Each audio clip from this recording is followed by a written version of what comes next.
Everybody, it's Sherelle. I'm gonna make my cauliflower pizza crust. So if you follow along, you can see how to make a pizza crust that's wheat and grain free. So what you need is a full head of cauliflower. So I'm just gonna wash this and cut it up. Juicer is what I use to get the pulp. A bowl with an egg, some tomato sauce. Ginger ale is just for me to drink, so don't worry about that.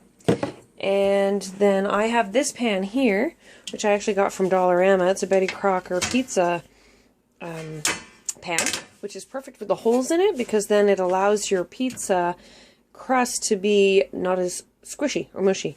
I also have here Cracker Barrel cheese, cheddar cheese, and then Parmesan cheese, which I'm going to grate and put that in the crust. So I've preheated the oven to 275 just to cook the crust first, and I'm going to wash and cut up the cauliflower. So I'll be right back.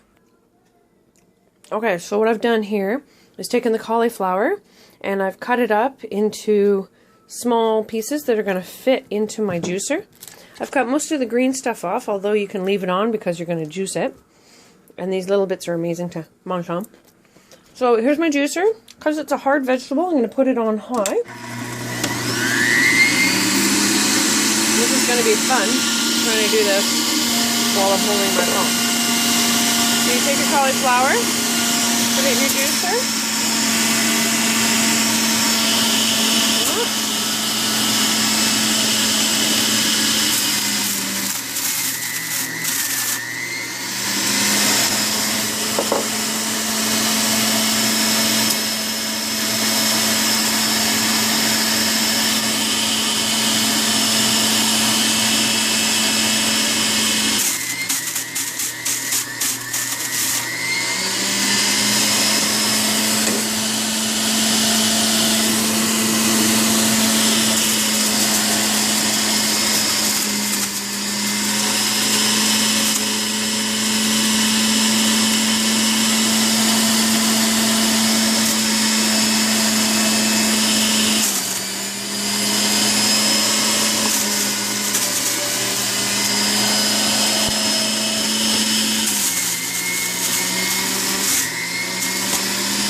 Okay, so what I'm going to do is put the juice aside because you don't actually need the juice.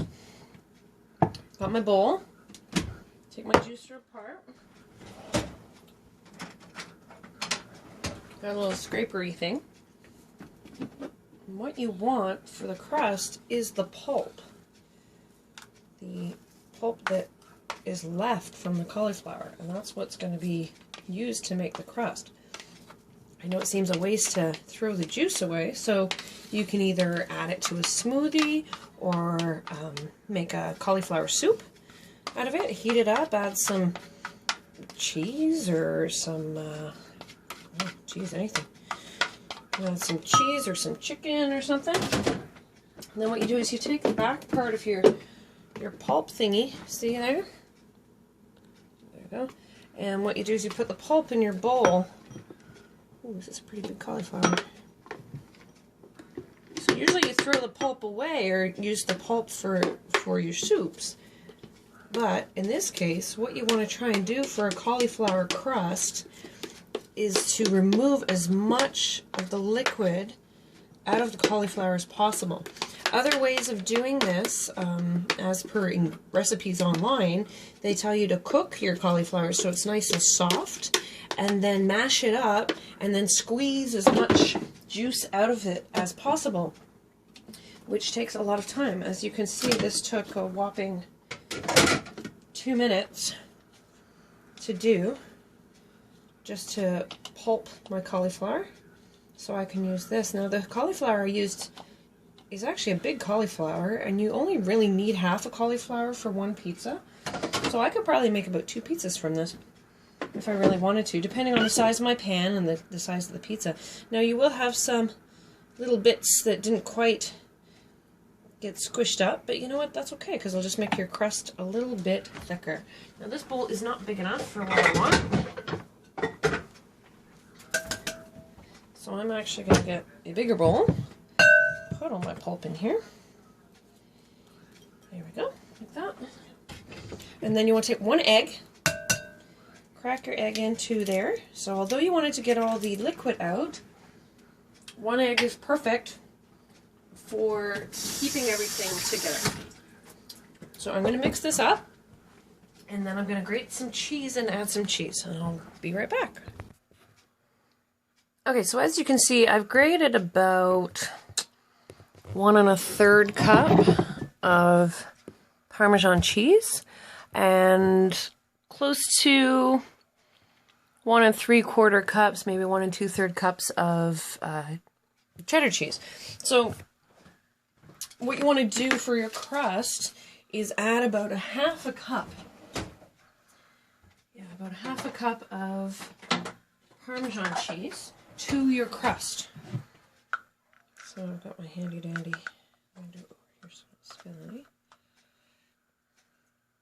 So save this for later because you're going to need that for the topping.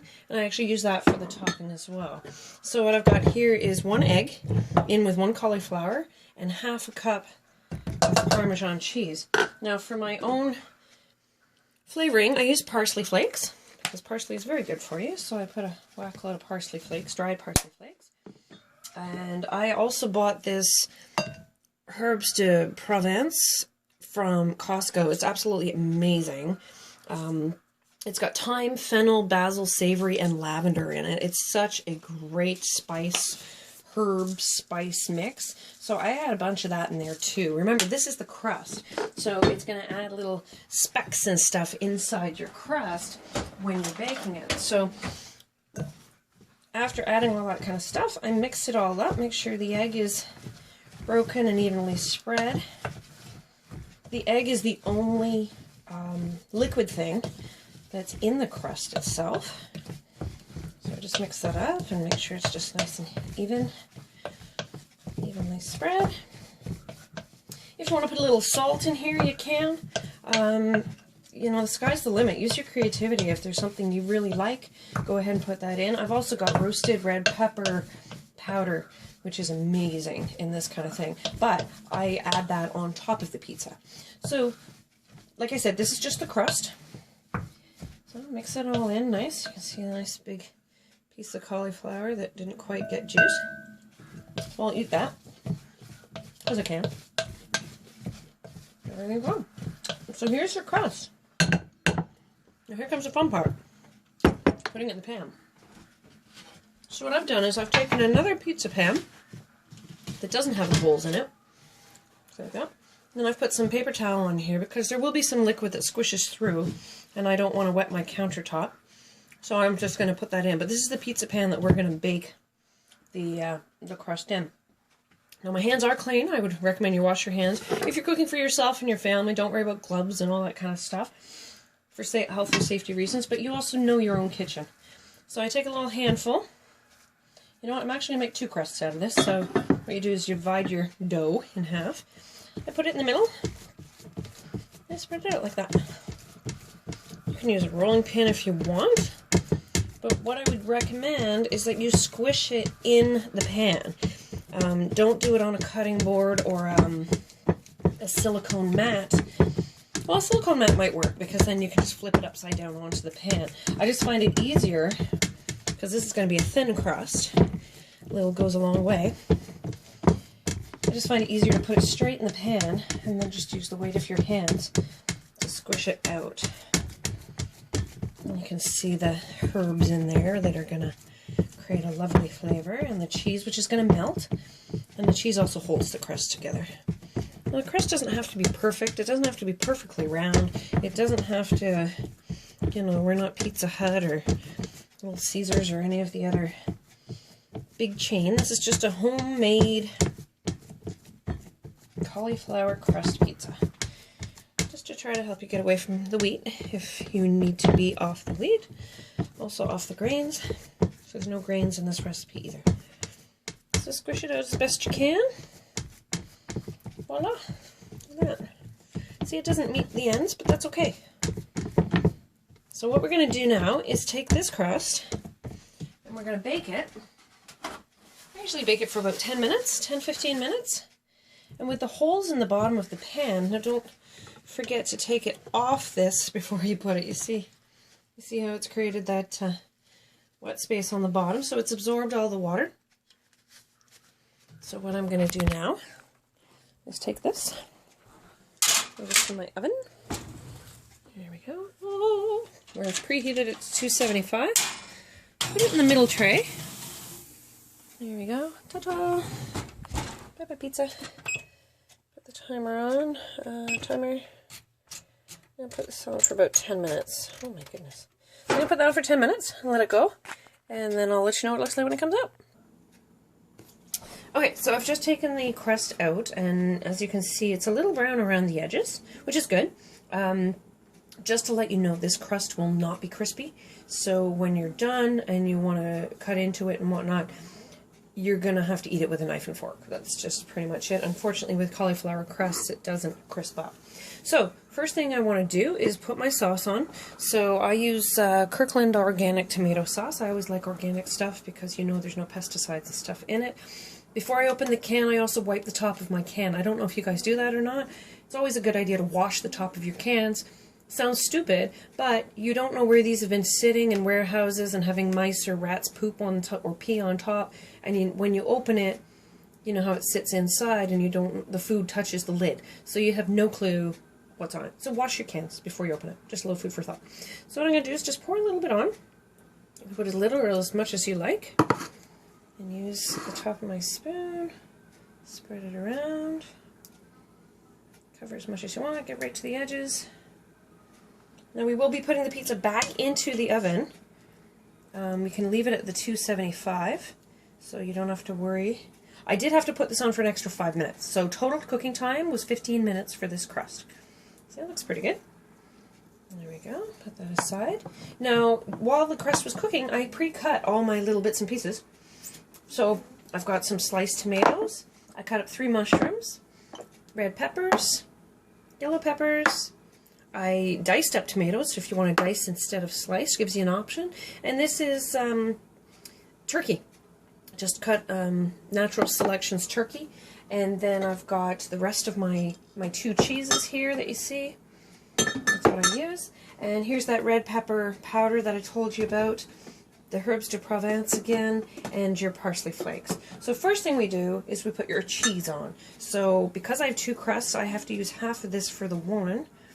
So I'm going to use half the cheese I grated here. And just put it all the way around on top of your sauce. Always put the sauce on first. It acts as a base for you. So there you go. Nice and pretty. Again, I'm going to use half this cheese because I need the other half. So your Parmesan. Just sprinkle it on top like that. And there's no particular amount of what you can and cannot use. It's up to you. So the next thing I'm going to put on is my tomato slices. And just lay them out. I will put the, this is actually half a tomato that I used for these slices. And then I used the other half of the tomato and I chopped it up. So what I'm going to do is put the chopped tomato on the other pizza. There we go. And we got some mushrooms. You always want to put the big stuff on first, because then the little stuff falls between the cracks. Of course, you want to put the cheese on first. I know it's smaller than these things. I like putting the cheese on first because it acts as a base. Okay. And then when the cheese melts, you know that the vegetables are cooked. So red peppers, sprinkle those on. Because this is eaten with a knife and a fork, you really don't have to worry about putting too much on the top and overloading the crust and having it fall apart when you pick up the pizza, because you probably won't be able to pick it up anyway. So it's just like eating pizza with a knife and a fork. Okay, there we go. There's our meat. You can use any kind of meat. I personally love using chicken, but I haven't pre-cooked any chicken today. So I buy chicken breasts or chicken thighs in bulk and freeze them, defrost some, just cook it up without any spices or anything, and then just slice it up and add it on top of your pizza. So here's my roasted red pepper. Just gonna open that up and sprinkle a little bit on. This stuff is quite hot, spicy, so you don't want too much. There we go. I'm gonna add some more herbs. Herbs are so good. They're so beneficial. They're so healthy. Different herbs have different healing qualities and abilities as well. Look into that. It's amazing. And I'm going to sprinkle some more parsley on top.